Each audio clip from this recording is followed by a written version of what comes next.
Civil society जो हम कह रहे हैं ना, क्या है ये सिविल सोसाइटी? एक तो हमें मालूम है कि नॉन गवर्नमेंट है और नॉन प्रॉफिटेबल। समाज में हम उसूलों की बुनियाद पर परिवर्तन चाहते हैं। इसके लिए जो लोग स्ट्रगल करेंगे समाज में, मुल्क में, उनको हम सिविल सोसाइटी के नाम से याद करते हैं। हमारे अपने मुल्क में आप देखेंगे कि अनेक धर्म हैं। कई लोग ऐसे धर्म को मानते हैं, बहुत सारे लोग ऐसे भी जो धर्म को नहीं मानते हैं, लेकिन हम सब एक बात को मानते हैं, वो हमारे मुल्क की डेमोक्रेसी है। धर्म को मानने वाले भी और धर्म को नहीं मानने वाले भी अपने देश की जो डेमोक्रेसी है, जो संविधान है, उसे हम सब लोग भी एक्सेप्ट करते हैं, सब लोग भी मानते हैं। और मुल्क के आज़ादी के बाद, फ्रीडम के बाद, हमने एक संविधान तो बना लिया।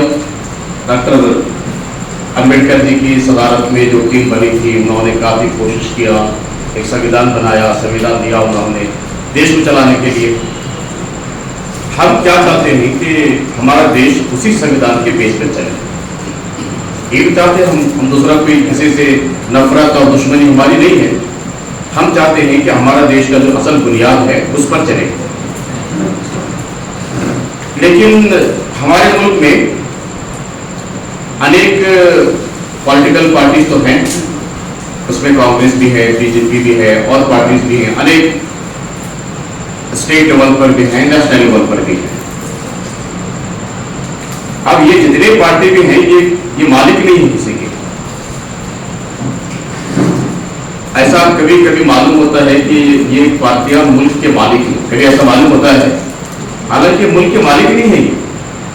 मुल्क को चलाने के लिए जो संविधान हमारा है डेमोक्रेसी के बेस पर, उसके कानून को चलाने के लिए पूरे देश के अंदर एक अच्छा वातावरण के साथ शांतिपूर्ण वातावरण हो हमारा। हम एक दूसरे को मोहब्बत की बात हम कहें और देश को प्रगति की ओर ले जाए हम लोग सब मिलकर के। ये तो असल काम है, यही तो करना चाहिए ना पॉलिटिकल पार्टीज को। लेकिन हम देखते हैं कि बीजेपी की जो पॉलिसी बनी और जो काम किस तरह कर रही है वह हमारे सामने है। लोग तो कहते हैं कि राजधर्म होना चाहिए, लेकिन हम सब जानते हैं कि राजधर्म की बात करने वाले अनेक स्टेट के अंदर ऑपरेशन कमल के जरिए से उन्होंने पूरे वातावरण को बदल दिया पूरी तरह से। जिन लोगों ने जिनको वोट डाल करके भेजा था असेंबली में, उन्होंने क्या किया, लोगों को खरीदना शुरू किया बड़े बड़े, और राजधर्म की पालन जिस तरह करना चाहिए तो कर नहीं सके।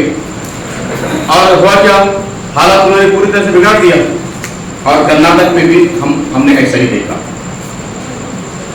ये जो ऑर्गेनाइजेशंस हैं कर्नाटक के अंदर, हमें खुशी होती है इस बात पर कि यहाँ जितने भी सिविल सोसाइटीज हैं, जितने भी धार्मिक ऑर्गेनाइजेशंस हैं, वो सब बहुत नजदीक है एक दूसरे से, बहुत प्रेम करते हैं, साथ में रहते हैं, साथ में चलते हैं, एक दूसरे के दुख दर्द में साथ भी देते हैं। हमें मालूम है वो सीए का जो मसला चला पूरे मुल्क के अंदर, कर्नाटक में मैं आपको बताने में मुझे खुशी होती है। कर्नाटक में 300 प्लेस पर लोगों ने प्रोटेस्ट किया। 50 लाख से ज्यादा लोग गए मैदान में आके, रोड पे आ गए। 50 लाख से ज्यादा लोग गए रोड पर, और उन्होंने इसके खिलाफ उन्होंने आवाज उठाया।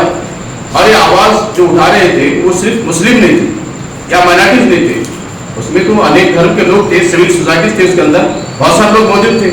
उन्होंने कहा कि नहीं होना चाहिए, तो जुल्म है हमारे अपने मुल्क के अंदर, ये आवाज उठाई थी।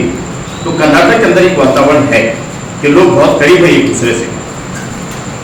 अब आपको मालूम होगा कि यहाँ जो दलित है, बड़े ऑर्गेनाइजेशंस हैं, दलित में SC ST जो हम अलग करके देखते हैं ना, बड़ी गिरा है इनकी, दोनों में अगर मिला देते हैं तो 1.5 करोड़ है पूरे कर्नाटक के अंदर। इतनी बड़ी आबादी है दलितों की। और यहाँ कर्नाटक के अंदर किसान फार्मर्स बड़ी तादाद में हैं। हमारा राज्य चलता है फार्मर्स पर। अगर वो काम करते हैं तो सबका पेट भरता है, अगर वो काम नहीं करते तो कैसे पेट भरेंगे। अगर उनको दुख पहुंचाते हैं, हुकूमत में रहने वाले परेशान करते हैं उनको, तो चलेगा कैसा, राज्य कैसा चलता है, देश कैसा चलता है, सोसाइटी नहीं चलेगी, लोगों को पेट भरने के लिए क्या मिलेगा। तो ये अनेक समस्याएं ऐसी थी पूरे कर्नाटक के अंदर। बीजेपी गवर्नमेंट ने इस तरह की समस्याओं को उसने पैदा किया। और आपको मालूम है कि यहाँ पे ओबीसी भी हैं, बैकवर्ड कम्युनिटी के लोग बहुत सारे हैं, बात हमारे बीच में आई है। ये लोगों, इन लोगों के लिए बड़े परेशान उन्होंने किया है। यहाँ पे माइनॉरिटीज हैं, अनेक धर्म के लोग हैं, ये महिला संगठन हैं, स्टूडेंट्स ऑर्गेनाइजेशंस हैं, ये सारे ऑर्गेनाइजेशंस, ये कम्युनिटीज पूरे, ये जो वातावरण बना के रखा था ना बीजेपी वालों ने, इससे बहुत परेशान थे। मैं एक बात आपको बता देता हूँ, कर्नाटक के अंदर 4 साल तक बीजेपी की जो हुकूमत थी, हम एक भी ऐसे समाज नहीं बता सकते वो समाज ये कहा हो कि बीजेपी की हुकूमत से हमें फायदा पहुंचा है। एक भी समाज आपको कर्नाटक में ऐसा नहीं मिलेगा।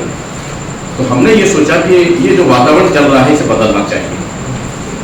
इसके लिए हमने, जैसे बात हमारे बीच में आई कि एक 112 ऑर्गेनाइजेशन, बड़े ऑर्गेनाइजेशन हैं जिनका कैडर है पूरे कर्नाटक में, बड़े बड़े संगठन है, ये वो सोचते समझते हैं, सोसाइटी के अंदर उनका एक अच्छा मुकाम और मर्तबा है लोगों का।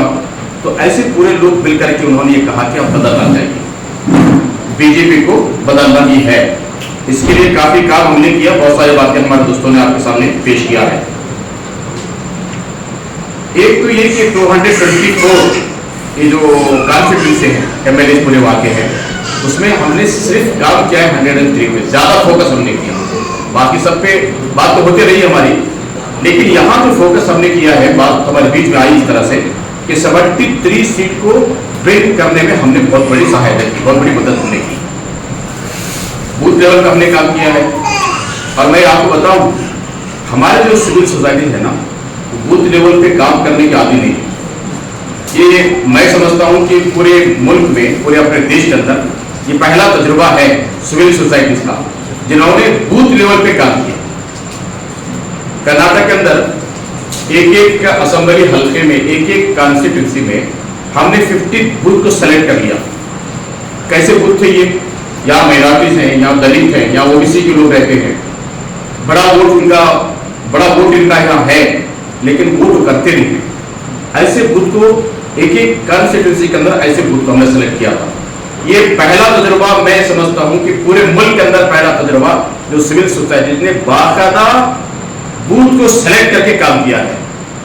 और इसमें बहुत हम लोगों को कामयाबी मिली है, हमें खुशी है इस बात पर, इसलिए कि जो लोग फील्ड में रह के काम करते हैं ना, जब रिजल्ट आता है तो खुशी होती है।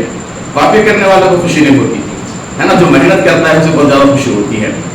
सिविल सोसाइटी ने कर्नाटक के अंदर बहुत बड़े पैमाने पे काम किया है।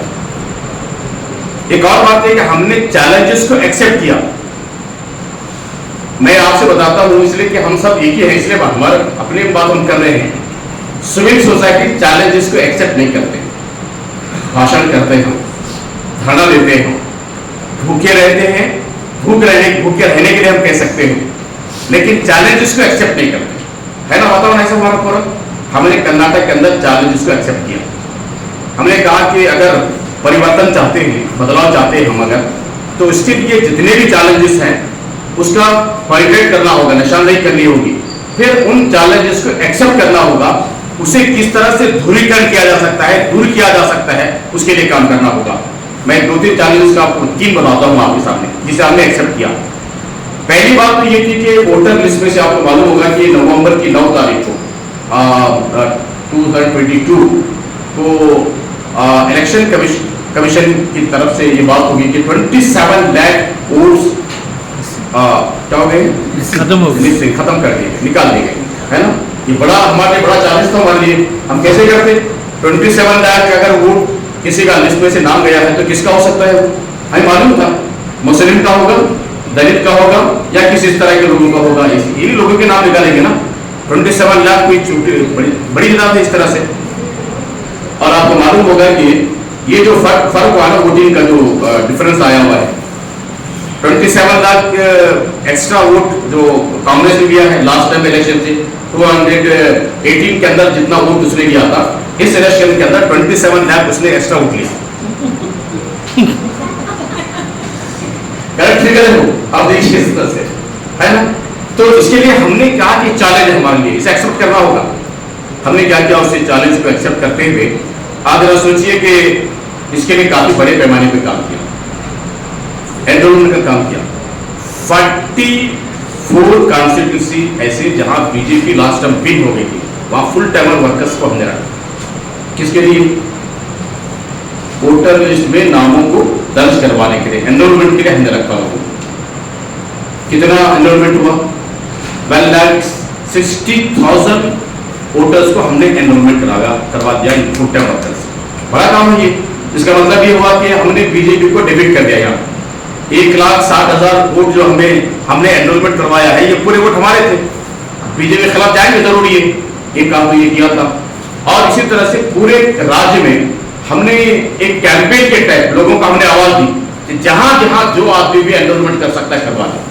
मंदिर में, मस्जिद में, गुरुद्वारा में, चर्च में, बाजारों में ऑर्गेनाइजेशंस करें, और आपका एजुकेशन सेंटर से वहां पे करें, जो भी कर सकते करें। इस तरह से अपने नाम से करें, हमारे नाम से नहीं, कोई के नाम से नहीं, किसी ऑर्गेनाइजेशन के नाम पे नहीं, आप अपने नाम पे करवा दीजिए। आप अकेले खड़े हो जाइए, 10 करवाइए, और बुरी लोगों से कहिए कि मैंने 10 करवा दिया। आप कहिए, हमने कहा कि आप अपने तरफ से कर लो, जो जितना कर सकता है करो। इस तरह से पूरे कर्नाटक के अंदर अपने नाम से करवाइए, अपने मोहल्ले के नाम पे, मस्जिद के नाम पे, मंदिर के नाम पे, चर्च के नाम पे करा दो, आपके ऑर्गेनाइजेशन के नाम से करा दो। आप एक लीडर हैं इस मोहल्ले के, अपने नाम से करा दो, लेकिन एनरोलमेंट होना जरूरी। वो वोटर को नहीं, वो ये मत देखो कि वोट बीजेपी को जाएगा, कांग्रेस को जाएगा या जनता दल को जाएगा, वो नहीं देखना है, लेकिन आपका नाम वोटर लिस्ट में आना चाहिए। इसके लिए हम आवाज की पूरे कर्नाटक के अंदर इस चैलेंज को हमने एक्सेप्ट भी किया। और जैसे मैंने कहा कि 27 लाख जो वोटर लिस्ट में से नाम निकाल दिए गए थे, उतने ही नाम दोबारा एंटर करने का मौका हम लोगों को मिला।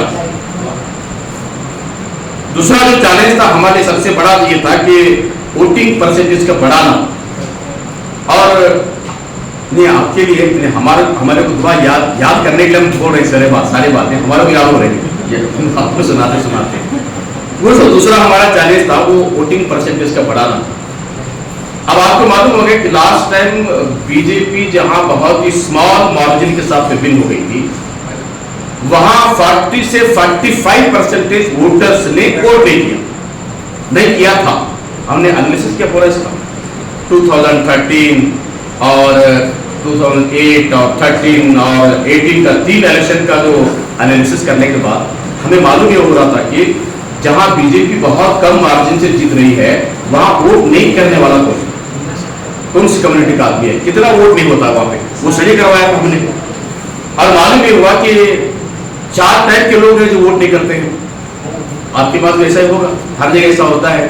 बड़ा मालदार आदमी वोट नहीं करता है, आपके मोहल्ले का सबसे बड़ा मालदार आदमी है ना, नहीं जाके वोट नहीं देगा, अपने घर वालों को बोलेगा कि घर में रहो आराम से, लेकिन वोट नहीं करना है, जाना नहीं दे ग्रुप नहीं। दूसरा, बहुत ज्यादा जो पढ़ा लिखा आदमी वो भी वोट नहीं करता है, बड़ा ऑफिसर, रिटायर्ड ऑफिसर नहीं जाएगा वोट करने के लिए। देखिए, हो सकता है आंध्रा का ऐसा होगा, कर्नाटक में ऐसा नहीं है। और दूसरी बात, जो ये लेबर तबका है ना, मजदूर जो होते हैं, बहुत गरीब लोग, रात में आकर कुछ पैसे दे देते हैं, तो उनको वोट नहीं करते हैं लोग, बड़ी तादाद नहीं करते।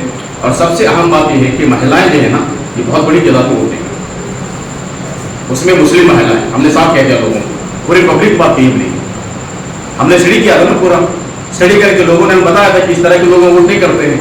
तो ये हमारे चैलेंज था कि कैसे इन लोगों को वोट करने पर बुला सकते हैं। पूरे कर्नाटक में ये आवाज गूंज रही थी, हर जगह आप ये कह रहा था कि हाँ, ये 4 टाइप के लोग हैं जो वोट नहीं करते हैं।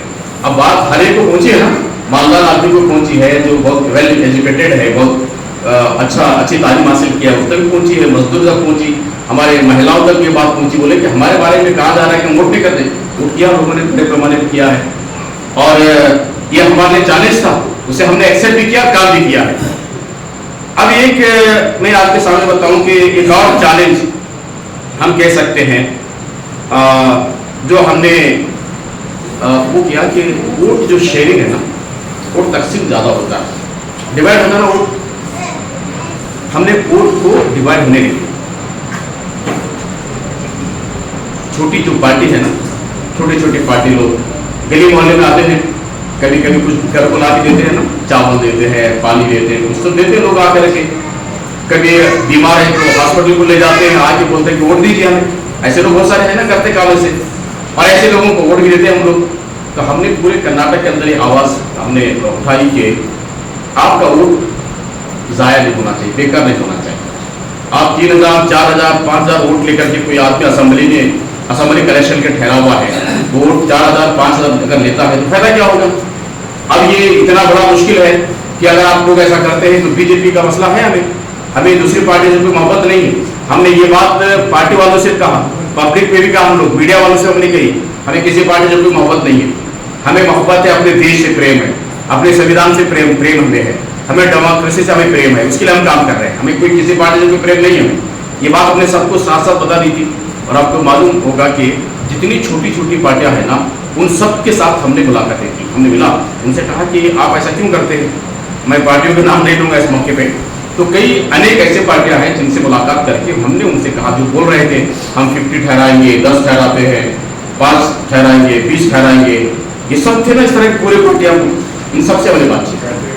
हमने कहा कि आप ठहरने से क्या होगा, फायदा क्या होगा आपसे। 3000 अगर वोट लेते तो क्या फायदा होगा। ये 3000 इस मरतबा क्या होगा, इस मरतबा बीजेपी अगर कहीं जीत रही है तो 3000, 4000 जीतेगी, इतना ही मार्जिन रहेगा इसमें। लोगों को बात समझ में आ गई। और अनेक पार्टियां बड़ी बहुत ज़्यादा वो समाज के अंदर घूमते फिर रहे थे, उन्होंने अपनी वो कैंडिडेट उतारने से वो अपने आप को रोक लिया। कई ऐसी पार्टियां जिनको समझाने के बाद वो बात समझ गई और वो बड़ी तादाद में अपने कैंडिडेट को मैदान में नहीं उतार सके। ये 40 था हमारे लिए, उसे हमने एक्सेप्ट किया और काम भी हमने किया। और एक बात मैं आपको बताऊं कि ये पूरे काम अंजाम देने के लिए आज ये जितने कामों का जिक्र किया ना, मैं 4 पॉइंट्स ऐसे हैं जिस पर हमने फोकस किया। करना क्या चाहिए। एक तो फुल टाइमर्स हमने रखा है। अनेक युवक हैं, कितने युवक ऐसे मालूम, अगर उनको समझा दिया जाए तो सब काम करने के तैयार हो जाते हैं, दिन रात काम करते हैं। इससे बहुत अभी बात आई ना हमारे बीच में, हमने रजिस्ट्रेशन करवाने के लिए कहा तो 2300 युवकों ने अपने नाम को रजिस्ट्रेशन करवाया कि साहब हम आपके साथ मिलकर फुल टाइम काम करने के लिए तैयार हैं इस काज के लिए। ये बात भी हमारे बीच में जी। तो एक तो ये कि हमने ऑब्जर्वर्स को हमने बना दिया कि हर डिस्ट्रिक्ट के अंदर ऑब्जर्वर्स रहना चाहिए, वो निगाह रखें कि क्या हो रहा है, हमारा वातावरण कैसा बन रहा है, वो भी देखें। वॉलंटियर्स की बहुत बड़ी तादाद थी, 5000 से ज़्यादा वॉलंटियर्स से पूरे काम किया, बहुत ज़्यादा वक्त दिया उन्होंने। एक और बात है कि हमने अनेक समुदायों को रिएक्ट करने से और पोलराइजेशन से हमने बचाने की बहुत कोशिश की। ऐसा नहीं हुआ, वातावरण बहुत शांतिपूर्ण वातावरण रहा। देखिए ना, पूरे कर्नाटक के अंदर जो इलेक्शन हुआ है, कहीं भी ऐसा कोई वाकया नहीं हुआ जिससे कोई परेशानी होती है। बहुत ही शांतिपूर्ण हुआ, लोगों ने उससे रिएक्ट नहीं किया है। और रिएक्शन होता ना, आदमी कोई बात किसी ने कुछ कहा तो इसने कुछ कह देता है, हमने रोका इस तरह से, पूरी तरह से हमने कहा कि नहीं करना है कुछ भी, कोई फायदा नहीं होगा इससे। और ये बहुत सारे चैलेंजेस जो थे, ये तो कर्नाटक ने उसे एक्सेप्ट कर लिया, कहा कि अगर इसे एक्सेप्ट किए बगैर हम काम नहीं कर सकते। मैं आपसे गुजारिश करता हूँ, खास करके आपसे, यहाँ के लोगों से। पहली बात तो ये कि आपके पास बीजेपी का क्या मसला नहीं है, मसला तो नहीं है आपके पास, लेकिन ये कि सिविल सोसाइटी एक फोर्स बन के खड़े होना चाहिए, एक बड़ी कुव्वत बन के खड़े होना। आप लोग ऐसा नहीं तो नहीं होगा, बड़ी कुव्वत बनना। बड़ी कुव्वत बनने के लिए हम एक दूसरे मदद करेंगे। हम लोग बड़ी कुव्वत बनना है आपको। और गवर्नमेंट को मालूम होना चाहिए कि यहाँ सरकार को मालूम हो कि सिविल सोसाइटी का लोग बहुत पावरफुल है। ये जो बोलेंगे पूरा स्टेट सुनता है, इनकी बात सुनता है पूरा स्टेट। इस पोजीशन में आप आना, आज हम कह सकते हैं कि कर्नाटक की सरकार ये कहेगी कि अगर कोई हमारे सामने खड़े होकर कोई बात कर सकता है तो ये जरूर कर्नाटक के लोग बात कर सकते हैं। इस पोजीशन में हमने लाके खड़ा कर दिया, इस पोजीशन में खड़ा कर दिया। गवर्नमेंट कहेगी, सरकार कहेगी, मुख्यमंत्री कहेंगे, अगर कोई बात कर सकता है हमारे सामने तो ये जरूर कर्नाटक के लोग बात कर सकते हैं। इसलिए कि हमारा कोई अपना पर्सनल कोई मामला नहीं है, इस ऑर्गेनाइजेशन का नहीं है, पर्सनल कोई मामला नहीं। हमने जो बात करते हैं पूरे राज्य के लिए हम बात कर रहे हैं। तो मैं आपसे गुजारिश करूंगा कि आप ऐसा फोर्स बनिए। ऐसा फोर्स बनने के लिए आप क्या कर सकते हैं सोचिए। उसके लिए हमारी तरफ से हम भी आपको कुछ मदद करेंगे, आपसे भी कुछ हम सीखेंगे, हमसे भी आप सीखेंगे। हम एक दूसरे से अगर सीखते हैं तो बहुत सारा बड़ा काम हो सकता है। पहली बात।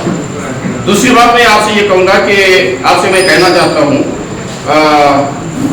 हमारे दरमियान में जाहिर बात है कि वो जितने ग्रुप्स में हैं उनको जोड़ने के लिए क्या हो सकता है। अब हमारे पास क्या था मालूम, हम एक दूसरे पर बहुत एतमाद था, हमारा एतमाद भरोसा था, बहुत भरोसा था हमारा। इतने लोग भी काम किए ना, हम मिलके काम किए, 112 ऑर्गेनाइजेशन, सबका अलग अलग विचार, सब भी अलग अलग धर्म के लोग, सबका विचार अलग, सबका काम अलग, लेकिन कभी हम बैठ के कभी जोर से नहीं बात करें एक दूसरे को, जोर से लड़ना नहीं, जोर से नहीं बात करें एक दूसरे को। हम लोग अगर आपने कुछ कहा तो मैंने कबूल किया, मैंने कुछ कहा तो आपने कबूल किया, हमने कहा ठीक है करना चाहिए कभी इस तरह से। ये जो एतमाद की बात है एक दूसरे की, अगर मैं जाकर किसी से मिल रहा हूँ तो मुझे क्वेश्चन नहीं किया गया कि आपने क्यों मिला, उनसे क्यों मुलाकात किया आप जाकर के। तो ये जो एतमाद की बात है ना, सिविल सोसाइटी के अंदर एतमाद का होना बहुत जरूरी है, इसके लिए कुछ आप काम करना चाहिए। एक आखिरी बात के सिलसिले की ये है कि उसूलों की बुनियाद पर हम रहना, जो उसूल हमारे है ना, उस उसूल के बुनियाद पर हम लोग रहना, और किसी भी सियासी पार्टी से, किसी भी पॉलिटिकल पार्टी से हमारा टैग नहीं होना चाहिए,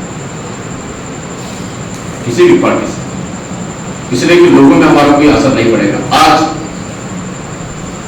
इलेक्शन के मौके पे हर आदमी कुछ ना कुछ कहता है ना, इलेक्शन के मौके पे कुछ ना कुछ कहता है, लेकिन मैं पूरे एतमाद के साथ, पूरी उम्मीद के साथ ये बात कहता हूं कि येदियुरप्पा कर्नाटका के सिलसिले में आज तक कोई बात नहीं आई, लोगों ने नहीं कहा।